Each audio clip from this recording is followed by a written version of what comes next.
It's been awesome. And that's something that we're really hoping that we can see throughout this whole month of Missions Month. As we've been talking about what it means to be a chosen generation, we really hope that as we understand how we're chosen, that God has selected us, chosen us, handpicked us out of all the billions of people out there. He chose us for a specific reason. Then we can then go and show His goodness, tell other people about how great and how awesome He is. And that fuels our desire for missions to reach one more person with the gospel message. And so last week we talked about proclaiming God's goodness, who He is, and His character. And today we're going to be talking about breaking. It's going to be a little bit violent kind of topic, but in a way that we're going to break strongholds and we're going to break generational patterns. Things that hinder us from actually being able to be the chosen generation that we're called to be, and also then to go and share God's goodness with the world around us. So go ahead and you can turn to 2 Corinthians. We're going to study chapter 10, verses 3 through 6 in the English Standard Version. So go ahead, flip to that on your phone. Also, as a reminder, we have a mobile app. You can download it on the App Store or Google Play Store. Follow along. There's sermon notes there with fill in the blank, and there will be some of the cross-references there that you can read as well. So go ahead and do that. And before we get into that passage, I wanted to ask, a show of hands, how many of you love reading up on life hacks? Cool, fun ways of using only the back there really enjoys it. But I was just thinking about what are some of the most normal everyday items that we might have laying around the house or the apartment or our dorm or our office that we just use just for one purpose, but we never imagined how powerful or how differently we could be using some of these tools to make our lives easier. That's why it's called a life hack. And so I wanted to share with us some common everyday items or tools that we have in our everyday lives that can really change our lives for the better. Okay? So get ready. Just say whoa to your neighbor, because I was like, whoa, when I was reading or watching these things. So, let's start with the first one. This is amazing because every single time I'm in a dark place or outdoors, I'm always like, how do I get a light? And I know my phone flashlight is a nice flashlight, but sometimes it's just too bright. So how to make a bright light is simple. You just put your phone or flashlight lamp on a bottle of water or your water bottle and voila, you have an amazing light. I was like, that's genius. Genius. I was like, that is so cool. And another thing that many of you might know is I love fruit. Strawberry is really good. But how many of us, you hate the strawberry because you have to take out the little stem part, but if you just try to bite it, you waste a lot of that strawberry, and you just have, anyways. There's an amazing way to fix that. You just take a straw, and then you just poke it through, and then it's gone. And you have an amazing strawberry there to eat. Some of you are going to be like, wow, I want to go buy some strawberries now. Don't raise your hand. How many of us, we have smelly shoes? There's a remedy for that. I don't know, tea bags are so common in Hong Kong. You can put tea bags in your shoes to get away the smell. I was like, oh man, I need these. Seriously. I know from Southeastern Asian countries, even when it's winter in Hong Kong, when it's 10 degrees outside, there's still some people, they wear flip-flops everywhere.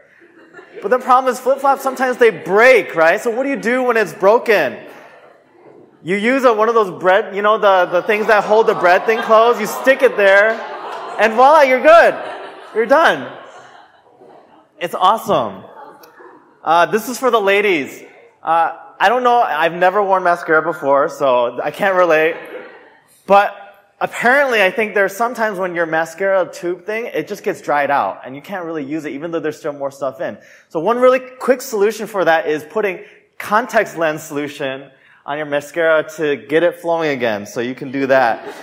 Parents, I don't know how many of you have really young children. Maybe you have a crib that's still lying around that's not used anymore. Either you have to find a way to get rid of it, hiring someone to take it out, or just throwing it out, and it just feels like such a waste, right? But imagine if you could take your crib and just turn it into a desk for your children.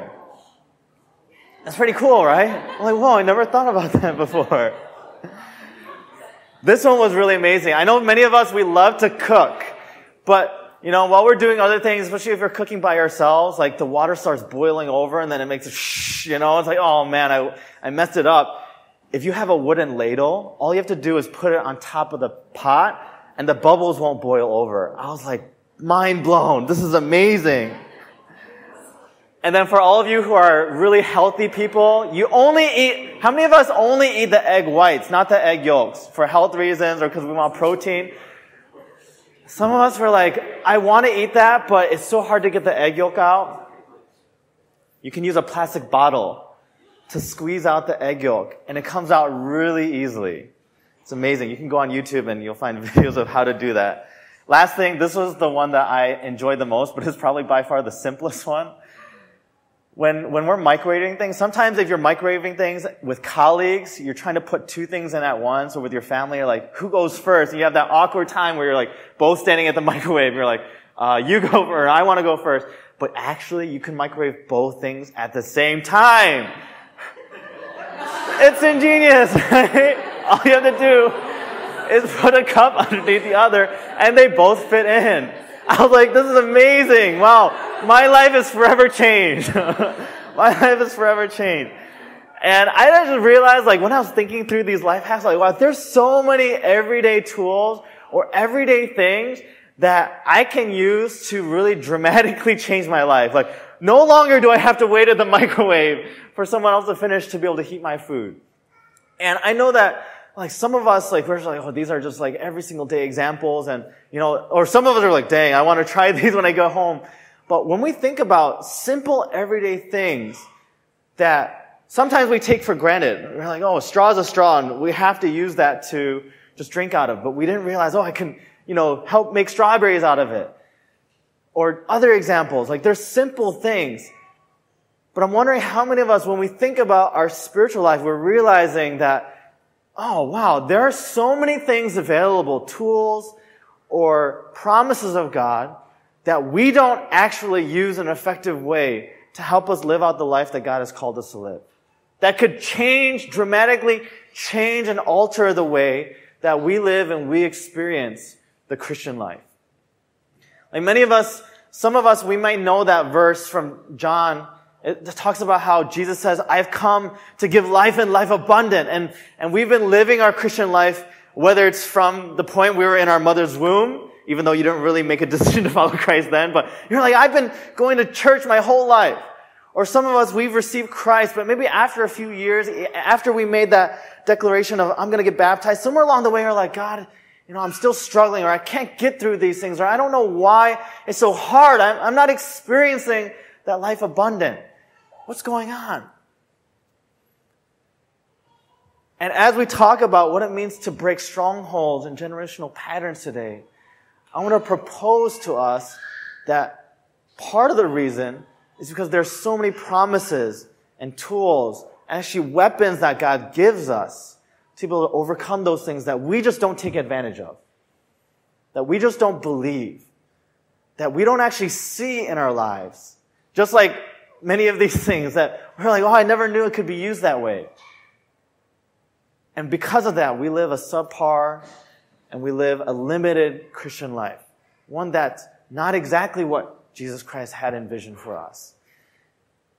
And so today we want to look into a passage that talks about how is it that we can break some of these strongholds down, these bondages, these things that hold us back from living out the abundant life that Jesus Christ has promised for us. And how can we take those promises and tools and truths that God gives us to live those things out. So that's why I want to give us the one thing. The one thing for today is Jesus gives us the power to break strongholds, to set generations free. So use it, okay? Use it. Jesus gives us the power to break strongholds and set generations free. So use it.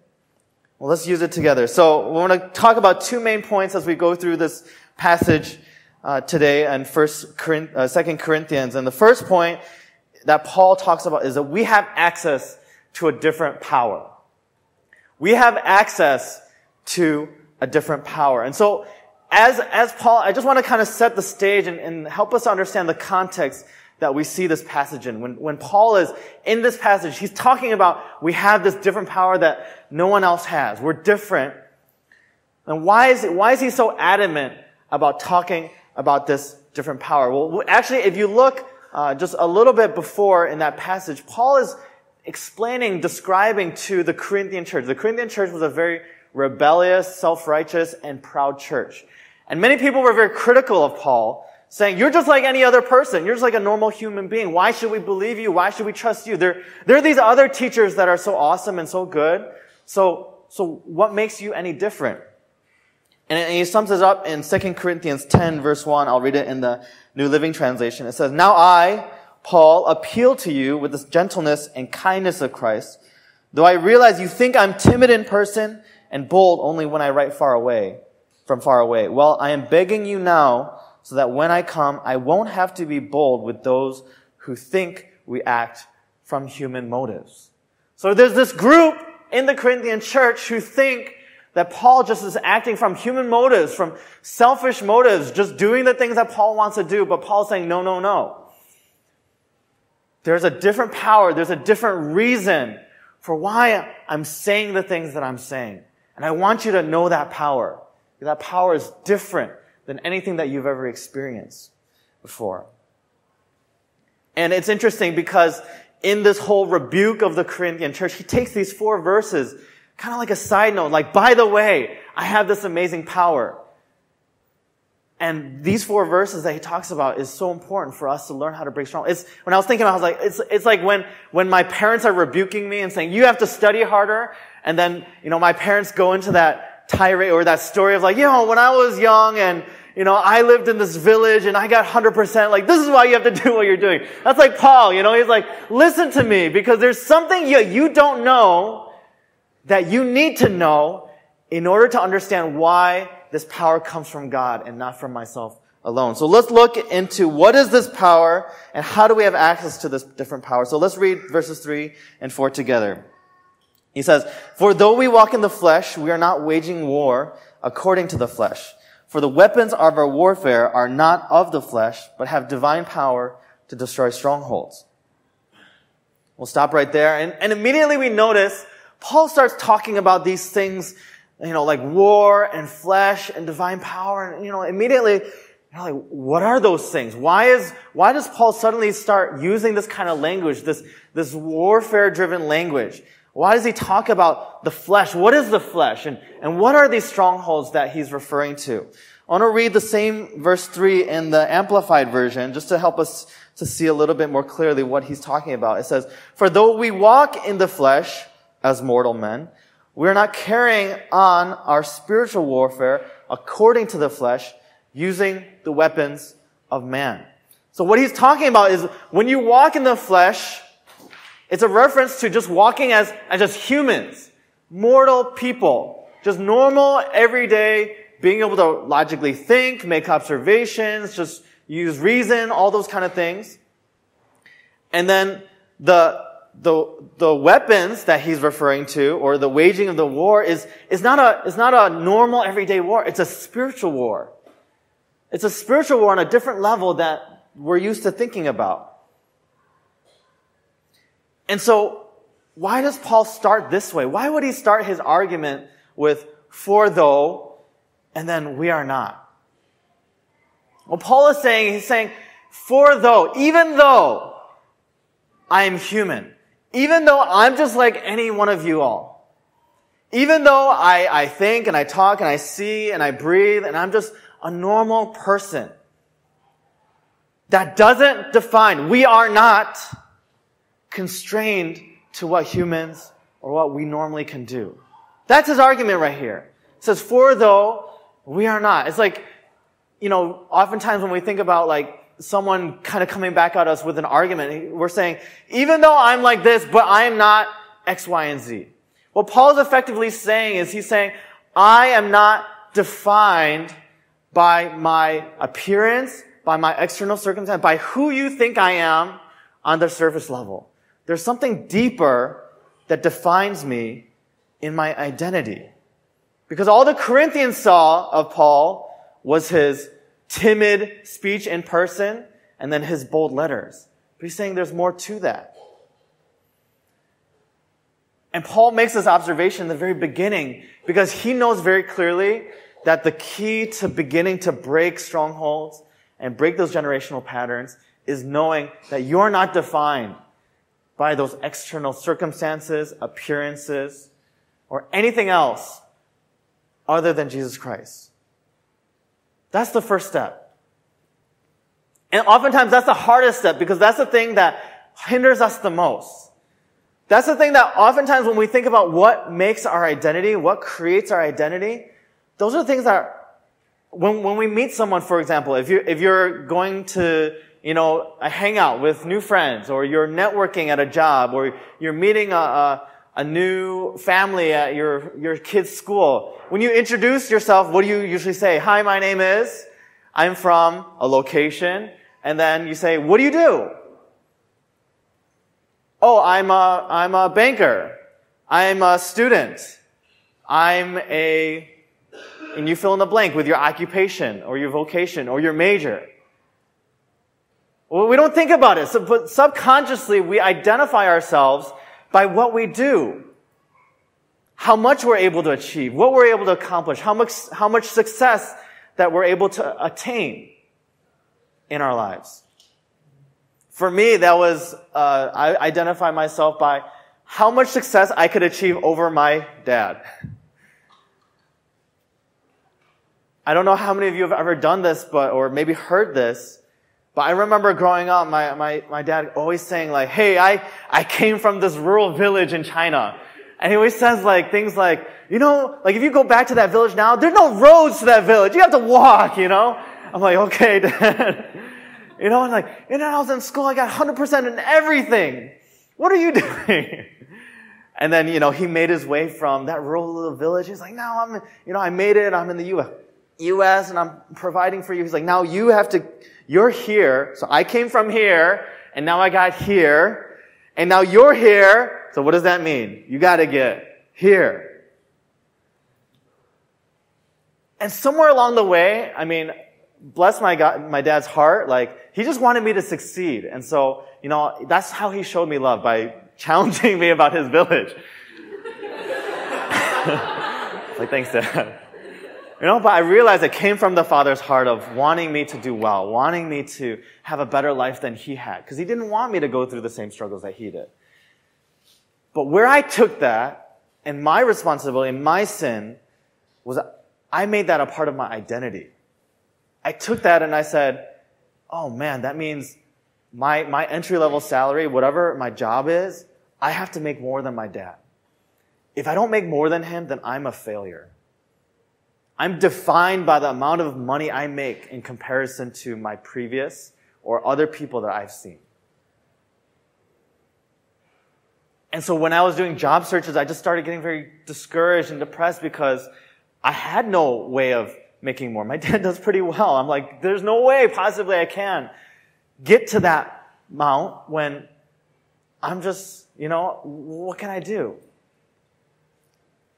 And I think that just created a lot of anxiety, that created a lot of frustration, that created a lot of discouragement, because I put my identity so deeply into this idea of I'm defined by the success, by the amount that I make, by the salary that I have, by the future prospects of career that I'm going. And for some of us, we're not at that working age yet. For some of us, we define ourselves by our GPA. We think, okay, if I get this certain GPA, that means I get access to these internships. And if I get access to the internship, that means I can get this kind of job. And if I get this kind of job, that means I'm going to have this kind of lifestyle, and I'm going to be able to associate with these kind of friends. And that's the life that I want to live, and that defines who I am, who I want to spend time with, and the person that I am. It defines what I can buy, defines the kind of vacation or holiday trips that I can afford.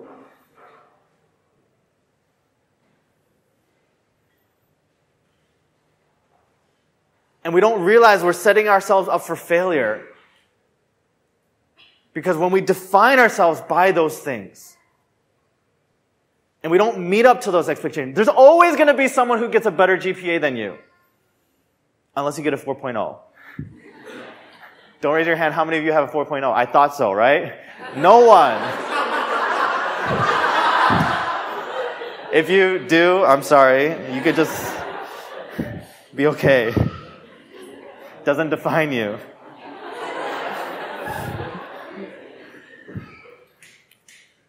Some of us, we find our identity in our external appearance. We think, oh, if I look a certain way, or if I could wear certain clothes. And some of us were like, if we leave our home or our dorm without that one specific makeup, we're like devastated. Like, I'm not who I am. I don't have that makeup on. My face is gone. I don't have my face on right now. I'm kind of joking, but not really.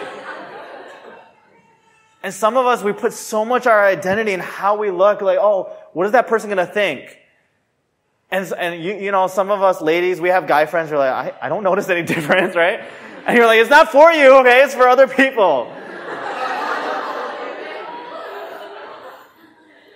But this is the problem, is everyone is going to have a different opinion of us.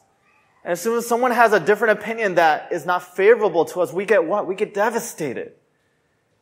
We get so devastated and wrecked because we don't look a certain way. Or some of us, we struggle with weight or eating disorders.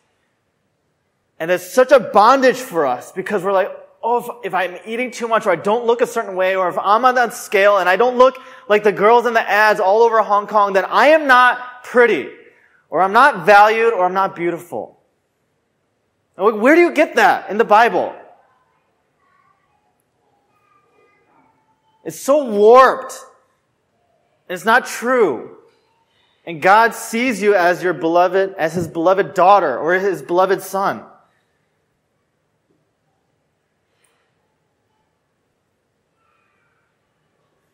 And if we allow that as our identity to take hold, then of course we're never going to be able to experience the abundance of life that God has promised for us.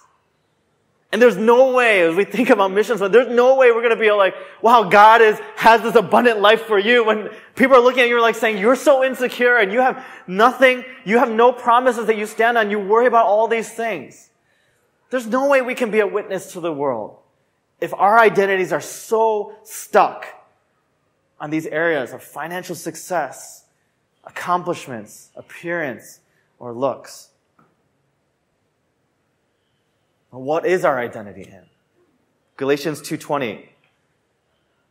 Some of us, hopefully we memorize this verse. We've been on missions projects, or this is one verse that I really feel like it will help some of us really understand what our identity in Christ is. I've been crucified with Christ. It's no longer I who live, but Christ lives in me.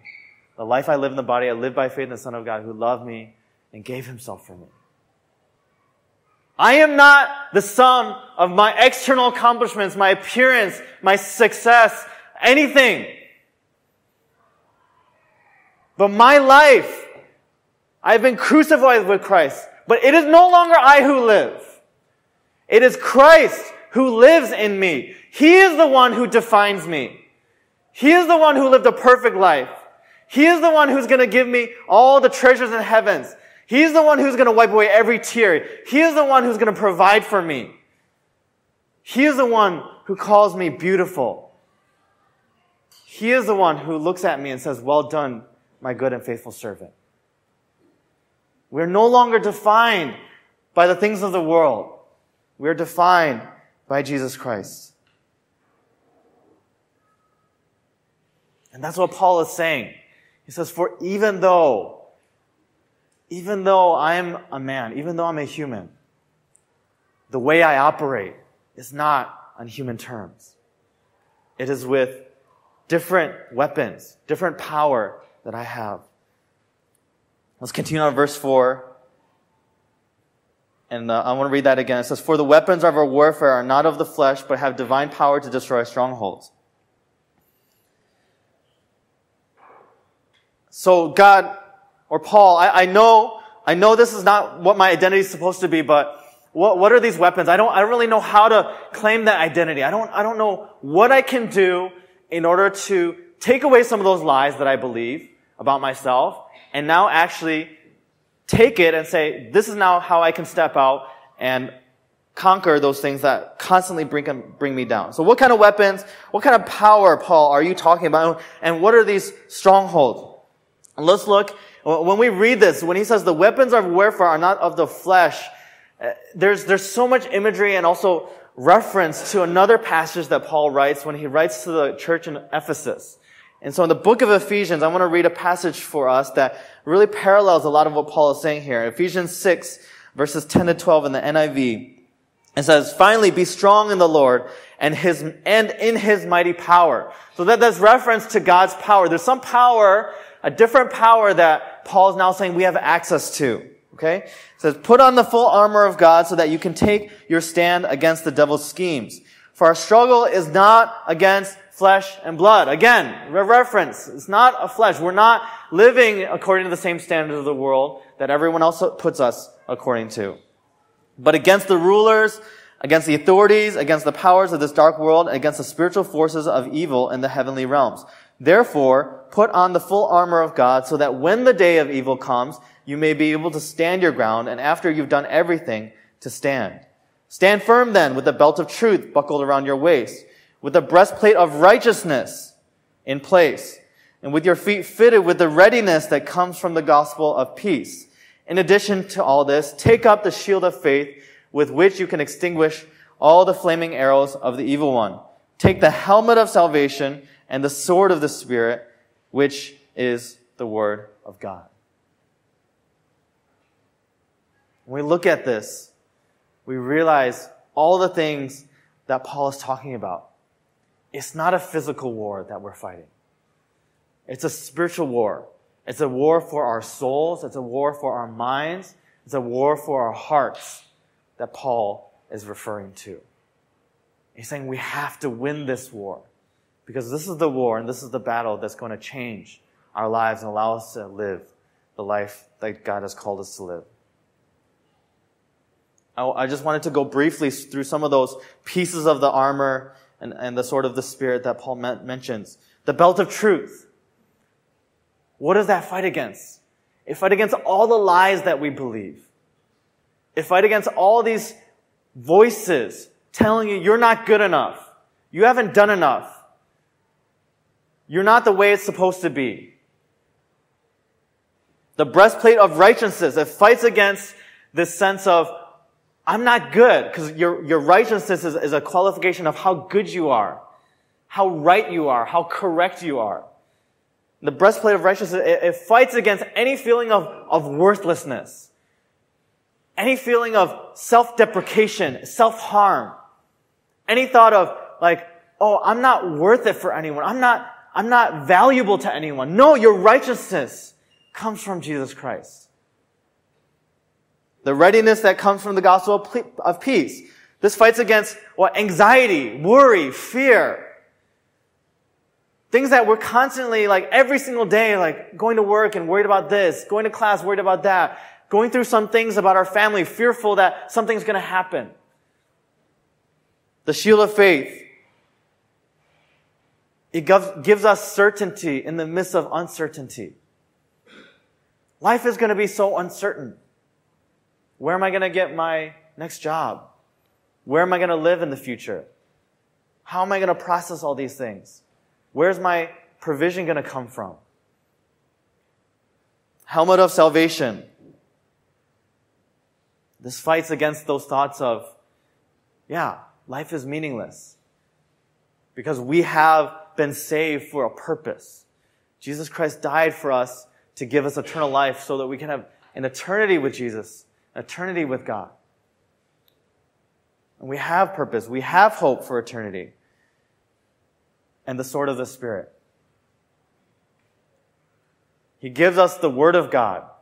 The Word of God that gives us all these promises, that lays a foundation for the hope that we have. And when we think about all these things, truth, righteousness, peace, faith, salvation, promises that will never disappear. How many of us, we would not want these things?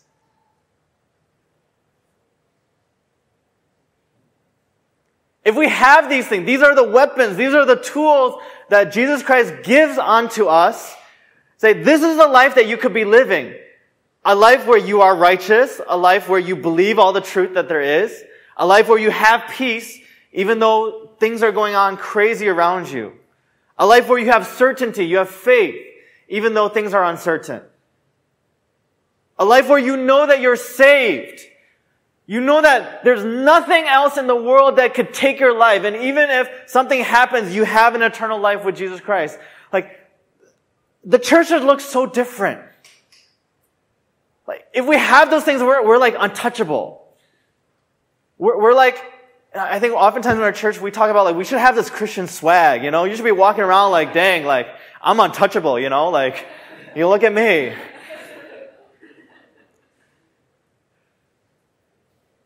But many of us, we don't live that way. And we don't believe those things.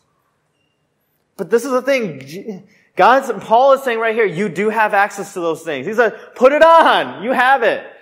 Jesus Christ gave you righteousness. The Bible has truth for you.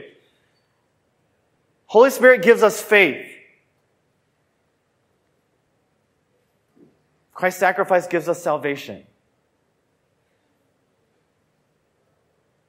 A.B. Simpson says this. He says it in a succinct way. He says, our God has boundless resources. The only limit is in us. Our asking, our thinking, our praying are too small. Our expectations are too limited. God is never the problem. His resources are boundless. It's whether we believe it or we take hold of it is what makes the difference.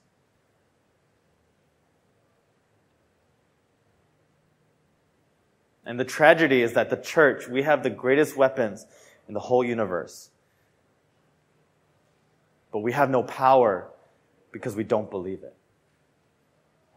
This is the greatest tragedy in the church, is that we don't believe the promises that God has for us. All these weapons, all this truth. And that's what God is challenging us. That's what Paul is challenging us with. He's saying, you have access to a different power that no one else has. Open your eyes, look at it, take it, use it, reflect on it, trust in it.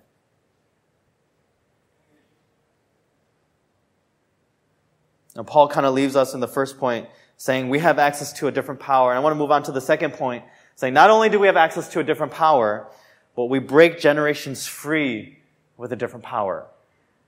So we have access. So Paul is establishing now our identity is not in the world, and we have a different power. We don't use it right now.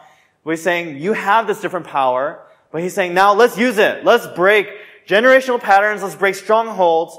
Let's break generations free with a different power that we now have access to. Let's read on in verses 5 to 6.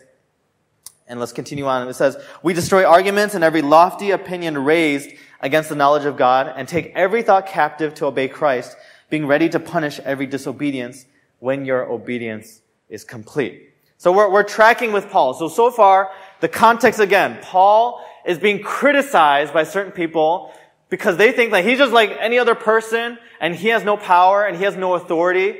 And they're saying like all these other teachers are better than you. But Paul's saying, no. I am human, but I have a different power. And now Paul is going to say, hey, I'm going to use that power to break down these strongholds. I'm going to use this power now to break down things that are not true, lies that you're believing in your lives, in your mind. So there are two ways that Paul uses the power that he has. The first way that he uses it is that he destroys. He destroys arguments. And I think destroy is a little bit of a harsh word. Like, why do you have to, Paul, why do you have to destroy an argument? It's like, so like mean, you know, like they're just trying to like criticize you a little bit, okay? Like calm down. Like, it depends on the type of argument that you're dealing with, right? Like if you're dealing with a really, really lame argument, then it's easy. Like so. Okay, we're gonna go through some lame examples of employees who called in sick. So this employee called in sick because he ate cat food instead of tuna and was deathly ill. Okay? Really easy to destroy this argument. So you don't have to be as harsh with this person as maybe something else. What are some other arguments that are really lame? Okay, students, hopefully you don't learn from this, okay? Single adults, don't get any ideas, okay, for why you're late or calling in sick, etc. The next one is a fashion emergency. Employee couldn't decide what to wear. Hey boss, I'm sorry, I had too many clothes in my closet, so I had a hard time. My bad. What are some other lame excuses? Employee broke his arm reaching to grab a falling sandwich. I had to go to the hospital. Sorry, saving the sandwich. It was really, really important. I don't know what I would say. Next one. Employee couldn't come to work because she accidentally got on a plane. MTR, I could understand, alright? Don't raise your hand. How many of us, we get on the wrong MTR and we go the opposite direction? Don't raise your hand, okay? Some of you done that and you're like, oh, sorry boss, I went the wrong direction. I got on the wrong bus and I ended up in China, okay? It's like, what happened?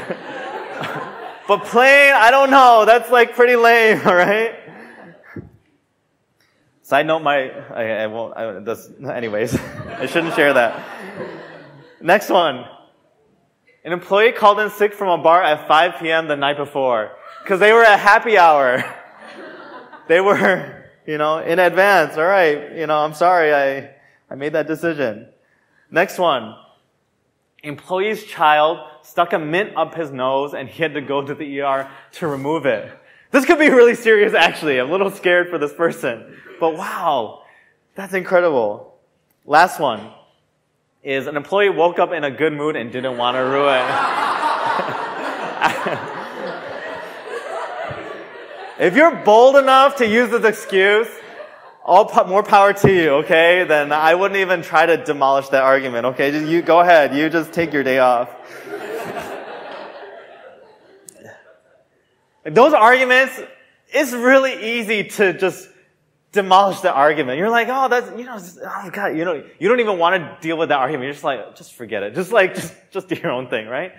But when it comes to an argument that is serious, that is twisted, that is warped, that really cuts into the depth of our hearts. I'm not talking about just being late for work. I'm talking about the arguments that we repeat in our minds and in our hearts over and over again that prevents us from believing in the truth that God has for us.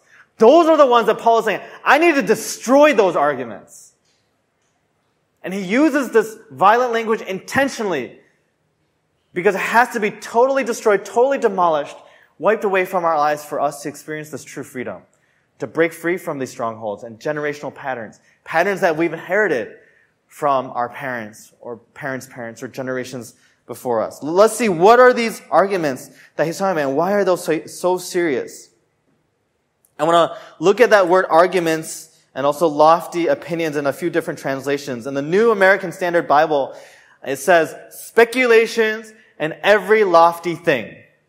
Speculations and every lofty thing. Speculation is something that's just said without concrete argument. Right? It's just like, oh, I'm just speculating, or I'm just thinking out loud, or just saying random things. I'm wondering how many of us, we've heard those things spoken to us before when we were young. Maybe it was a auntie, or maybe it was an uncle, or your parents, or maybe it was a coach or a teacher they were just frustrated. And they were like, well, I guess you're never going to make it. And that somehow internalized something deep inside of us where we just really believe that now. That argument is now repeated in our minds. Well, I'm just not going to make it. I wasn't ever fit out for this. My destiny is just mediocrity. Or some of us, we've heard maybe not values based on our accomplishments, but like some of us, we've heard, and unfortunately we've heard our parents or other people say like, oh, I wish I never had you. Or you are just an accident. Or why are you here? You're just ashamed. Just go to the corner. And some of us were shocked, but those are the real things that some people have heard and experienced before. And that argument gets perpetuated in our mind. Maybe it was out of that person's anger or frustration. Maybe they meant it, maybe they didn't. But that argument still cycles in our minds over and over again, just from that speculation. The Amplified Version, it says, sophisticated arguments in every exalted and proud thing. Sophisticated. Some of the things that we believe come from really sophisticated, come from really kind of well-timed and proven things that the world believes. Like, a successful life means doing X, Y, and Z. Like, I don't know how many of you have heard, like, after you go to college, secondary school, you go to college and you go to university. After you go to university, during university, you get an internship and you go on exchange. After you have this wonderful exchange experience, then you get a nice job. After you get a nice job, you make enough money to buy a place. After you buy a nice place, you get enough money to buy a nice car, if you can afford one, which most people can't afford one. And then after that, then you start dating and you find someone who likes you because you have this nice flat, and then you have this wonderful job, and then you have a nice, wonderful family. Once you have a nice, wonderful family, you have kids. And then once you have kids, then your grandparents, whoever your parents are, like, we get to play with our grandkids, and life goes on. And we buy into that, somehow plan for my life. We somehow buy into it. We just go along with it, saying like, oh, this is just how life is. This is the normal track of society. If I don't do this, then I'm never going to be able to get there. And we buy into that as soon as somehow we're challenged by God, by someone that really cares for us, looks out for us, somewhere that deviates from that normal track, what do? What happens? We get devastated. Or we get rebellious and super bitter at God. God, like, I was supposed to go on this road. I was supposed to have this internship. I was supposed to be in this job by now. I was supposed to be in this career by now. I was supposed to have this family by now. But you're taking me away from that. And we start to blame God for that. How many of us we've been blaming God because we're not on the same exact track that everyone else in society is, because they've argued for so long. All of our parents call us up, your cousin's doing this, your sister's doing this, your childhood friend who you grew up was doing this. And we buy into that.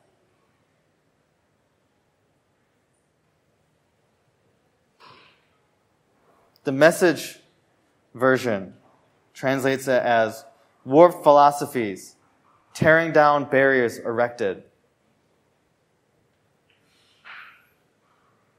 Some of us, we buy into these warped philosophies. And I like the word philosophies because it means it's a way of life for you.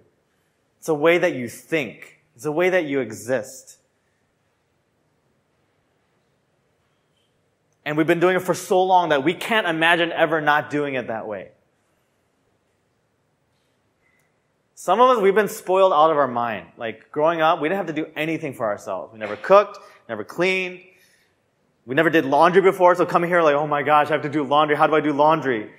We've been driven everywhere, like MTR is so painful. Some of us, we've been spoon-fed so much that passivity is a lifestyle. And now that God, you're growing and you're in a life group and God is challenging you, like, take responsibility. Do something.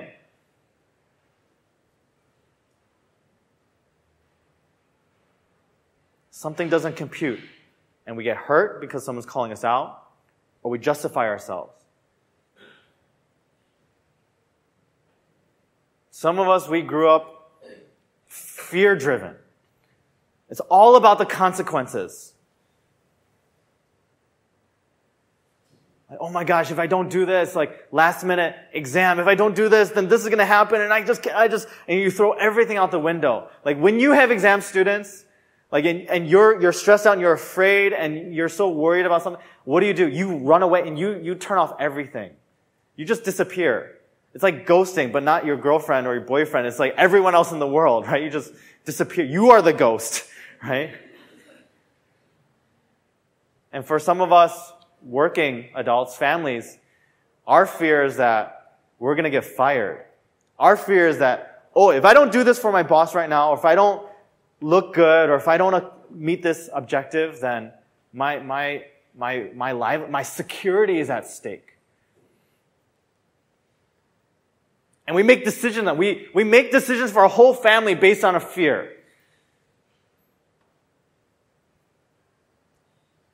But those things come from these lifestyles or these things that we believe, these warped philosophies that aren't really biblical at all. And these are the things like rejection or pride, rebellion, fatalism, bitterness, fear, passivity, shame. These are the things, they just start from little thoughts from somewhere back in our past. And then slowly they morph into something that becomes a lifestyle. And these are the things that Paul is saying we have to destroy these arguments. The only way that you're going to be able to change your lifestyle is you have to start by destroying the thought that created it first. If you don't change what you believe about yourself, about God, you're never going to be able to change the way you live. Because the way you live is fueled by what you believe. Elizabeth Elliot says this in Discipline, her book Glad Surrender. She says, spiritual strongholds begin with a thought. One thought becomes a consideration. A consideration develops into an attitude, which leads them to an action. Action repeated becomes a habit, and a habit establishes a power base for the enemy. That is a stronghold. It starts from that one thought. I wasn't good enough. I was worth nothing. It starts from that one repeated action of, oh, I guess I don't have to do anything. Everyone's going to serve me. It starts from that one fear. If I don't get this, then nothing else in my life is going to go according to the way I want it to go. And that's the place that Paul is saying, you have to get to that thought level. You have to get to that argument. And you have to destroy that if you're going to see anything change. I think I've shared before in previous times that I think one thing I struggle with a lot is anxiety. And I was like, where did this come from? And it was like all of a sudden, I think even just being in Hong Kong, I just started having these periods of times where I would just get really anxious. My heart would be beating and pounding, and I would just be like frustrated because I couldn't figure out why. And it was just so like constant that I was just like, I can't live like this anymore. And it would be, multiple times throughout my life. I remember back, I think, a couple years ago, I was so anxious about like how things were going to go when I was planning things for like church. Actually, I was doing something for God, and I was getting anxious because like, God, I don't think I'm going to do well enough. Another time that I was getting really, really anxious was a couple years back when I was thinking about like jobs when I first graduated. And I was getting criticism from my employees about my performance. And I remember like walking out of that like employee feedback, like the employee feedback process, depending on what company that you're in, it could be a really good experience, it could be a really bad experience. And I was hoping that, I could maybe get a raise, and I came out like literally like shaken. And I went back to my apartment at that time, and I was like, I just broke down crying. I was like, oh my God, like I am so devastated and so anxious and so worried because I don't even know like if I can't even do this job well and I'm getting this kind of criticism from my colleagues, like what else can I do well? And I just realized like this anxiety keeps on popping up in my life in so many different areas. And I was just trying to figure out like, where is it coming from? Why is it happening to me? And why can't I overcome this? I'm reading the Bible, I'm praying, I'm like doing all the good church stuff, but like I can't like will myself to stop being anxious. And I think this is something that I was just going through. And back then, our church offered something called like Renew, or sometimes I think some of you might know it as Freedom Class. It was just a time or a series of going through the Bible and verses about who God is and His promises for us and how He gives us this freedom. And as I was going through that class, and even reflecting on that in Hong Kong, I just realized it traces back to even my dad's generation and even my grandparents' generation. I realized like a couple of years back where my dad, he was going through a difficult time at his work.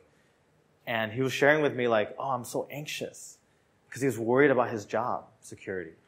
I was like, well, that's me too. I was like, oh my gosh, I'm just like my dad. The world is falling, I don't know what to do. And I was like, oh, what does that mean? And then at another instance, I was talking with my family and I think one of my grandparents, I just heard that they were just super anxious because they were afraid of their security. And it wasn't just financial security, it was just like life security at that point because they're getting much older. And I just realized, wow, like this runs through my whole life and my family too, from my grandparents. And I don't even know who my great-grandparents are. But I'm guessing that there's probably a stronghold or a pattern in my generations of anxiety there. And not to say like, oh, because I am from the same genetic material from my dad, therefore automatically like, boom, like I'm anxious. Out of the womb, anxious, like. But somewhere along the line, somehow I exhibit the same traits and the same strongholds and the same bondages that my family does. I was like, where does this thought come from? And I realized so much of my childhood was performing and somehow getting to a certain expectation. And when I wasn't able to meet that expectation, I would feel this tightness in my chest or this beating in my heart. And I was like, wow, I never, it just clicked and it never occurred to me that, wow, it's something from when I grew up and something that my family deals with is the very thing that causes me to break down when I get criticism or feedback, or that causes me to have my heart beat so uncontrollably that I just I can't stand it anymore.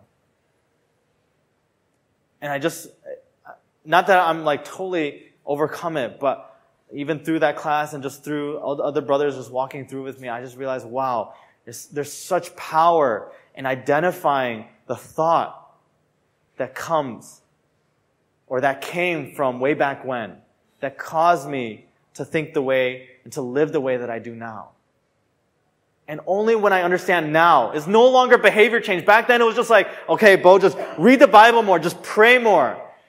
And somehow it's gonna change. But I didn't see it change. I was so frustrated and I just felt so defeated in my relationship with God. But as I began to realize, wow, the way I think, the way I place my value in the things that I'm able to do, and the expectations that I'm able to meet or not meet. And when I realized that's the root cause of the things that I'm going through, and I'm able to say, okay, God, what does your truth say about that? No, God's truth says, I am already righteous. I am good enough for God. His righteousness is mine. I wear that breastplate of righteousness on my chest because His righteousness is mine. And I am good enough for God. I don't have to be anxious about any of these things, trying to somehow meet someone else's standards or expectations. And in those moments, I'm discovering little moments of freedom. Not that everything is, it's not okay, I never experience anxiety ever again, but I'm discovering little moments of that freedom day by day. And able to say, yes, God, I am destroying that argument little by little in my life, that thought that I had. Because your truths are really true in my life. Even though they were true in my family, even though they were true in my childhood, they're no longer true now. That's the statement that I wanted to make. Because it's those arguments, it's those lofty opinions, those are things in verse 5 when we look at it again. It says, raised against the knowledge of God. What do those arguments do? They prevent us from knowing God for who He is. They prevent us from knowing the truth of God and applying it into our lives and believing it in every area of our life. Because the reality is most of us, if not all of us, we're all functionally atheists in so many areas of our life. We don't believe God is who He is in those areas of our lives. We might believe it in church. We might believe it in life group. When it comes to your future, you don't believe it. When it comes to your family, you don't believe it. When it comes to your finances, you don't believe it. When it comes to your friendships, you don't believe it. I can't think of another F. Your free time.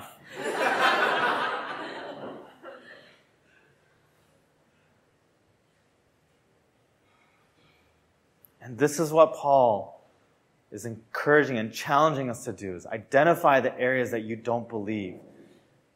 The arguments, the lofty opinions that hinder us from the knowledge of God. Find out what those things are.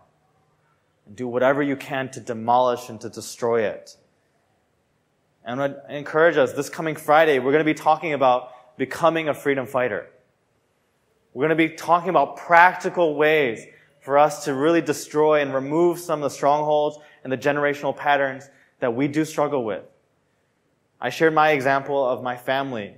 For many of you, it might be something totally different. It could be abuse that you struggle with. It could be fear. It could be rebelliousness. It could be alcoholism. It could be addiction that you're going through. That you see both in your life and you see, wow, it's a pattern through my whole family. And it's not just a Christian thing. If you look at studies, scientific studies, there's correlation between what your parents or your previous parents have done. There's a correlation that you might struggle with the same thing.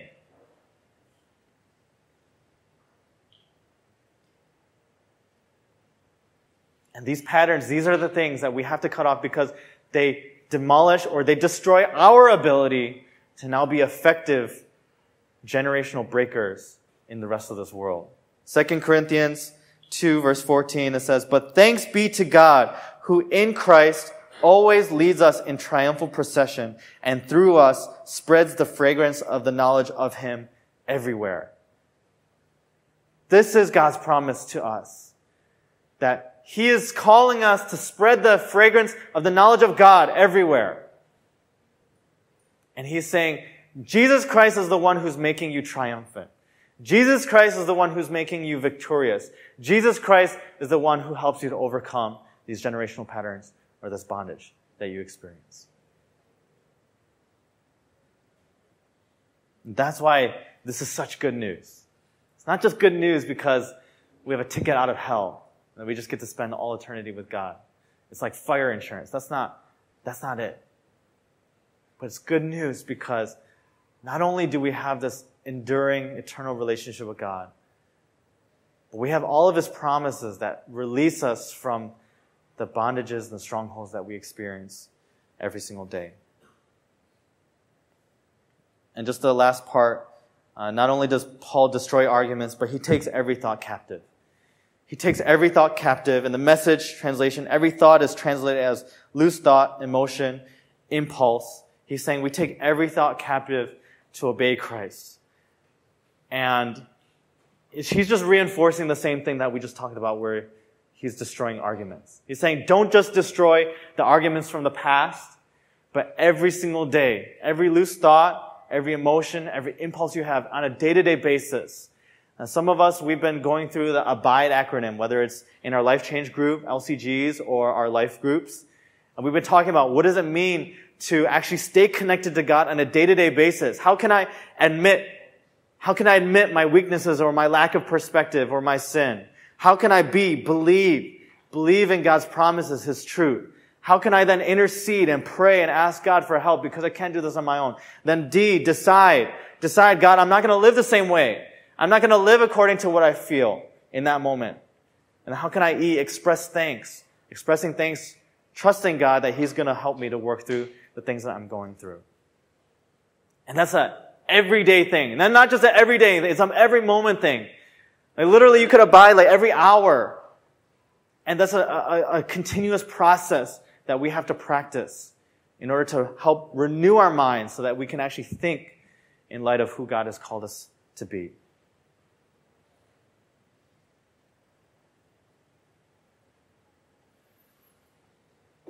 And I just want to leave us with one last verse because I know for many of us when we think about, taking every thought captive and obedient to Christ, you're like, God, it's just hard. I've been through Abide before. I've been through Freedom class before. You know, my LCGs have asked me the why question like 10 million times, and I have no idea. I cannot understand why. And I can tell, like, for some of us, we may go down that path of just hopelessness or exasperation or just discouragement. Because we're like, you know, God, I don't see it. I've tried before. But our ability to obey, our ability to break some of these strongholds, our ability to move forward and claim these promises doesn't come just from our own strength. It doesn't come from our own obedience to God. It comes from Jesus Christ. Romans 5:18-19, in the New Living Translation, it says, yes, Adam's one sin brings condemnation for everyone. That was original sin. That was the original generational pattern that we all experience. Because he chose to take things into his own hands. But Christ's one act of righteousness brings a right relationship with God and new life for everyone. Because one person disobeyed God, many became sinners. But because one other person obeyed God, many will be made righteous. And this is a glimpse of the gospel message. It's that even when we could not obey, even when we cannot capture those thoughts, even when we cannot appropriate all these truths or all these promises of God in spite of the lies that we believe, it's not about your ability to obey. It's not about your ability to somehow get all these things done more. Because it was through Jesus Christ, through one, because he obeyed God, because he went to the cross, he lived a perfect life, he came down to heaven. And he said, this is for the forgiveness of your sins. And he said, I'm going to rise in 3 days, I'm going to rise again. So that you have a guarantee that all the things that I said are true. It's not just a hoax. And there's real power in the things that I've said. And now I've also gone to heaven. I sit at the right throne of God. And I have all the power. Now all the things that I've said, now I also give you the Holy Spirit to guide you. That message is his message of obedience. Nowhere in the gospel message is you. Your obedience doesn't exist in the gospel message. It's not about your obedience. It's not about your ability. It's about Jesus Christ, what he has already done, how he is able. And he is the one who's going to allow us to break free from these strongholds. And he is the one who's going to enable and empower us to now be part of someone else's story of breaking their strongholds and generational patterns. And if we think about it, now that Jesus Christ, he has obeyed and he's given us these promises, now what? We are equipped as a chosen generation to be the generation to go out and to break every other generational pattern or stronghold that we see in this world. Because we want every single person to experience that hope in Christ. And that's why the one thing is that Jesus gives us the power to break strongholds, to set generations free. So use it. Let's use it. And I'll give us some next steps here. Again, as a part of Missions Month, we're just trying to give one simple thing to make it practical for all of us just to do together so that we can take these steps together as we look forward to being a chosen generation to break down these strongholds so that we can see more people experience the gospel. The first thing is create your own personal family tree. Create your own family tree. Many of us, like as we're sharing and maybe as I'm sharing my story, it brought back thoughts of like, oh, maybe there are certain things that in my family I just didn't know existed. Things that my parents or my grandparents, my uncles, aunts, cousins, whatever, that we just have something that kind of runs through our family that we all struggle with together. And maybe you just need to identify that and know that to help you to actually be able to destroy some of those lies or arguments that we buy into. I want to give us an example. This is actually from Freedom class material that we had. This is a family tree of Abraham, okay? Jacob had a lot of wives, okay? I don't know if your family tree will look like this, but it's just an example, okay? It's just an example, all right? So this is an example of Abraham's family tree and the generational patterns that existed in his life. And so Abraham, one of his generational patterns or strongholds was lying. He just struggled with lying because he needed that security. And he lied about his wife being his sister. He lied about a lot of other things. And that lie perpetuated through Isaac. Isaac did the same thing. He lied about Rebekah being his sister when she was really his wife. And then Jacob, those of you who know Jacob's story, he was called the deceiver. So he is the ultimate liar out of everyone. And you can see how messed up his children are if you look through the book of Genesis and also Exodus. And this is an example of something that I'm hoping that we could do, is to create our own personal family tree.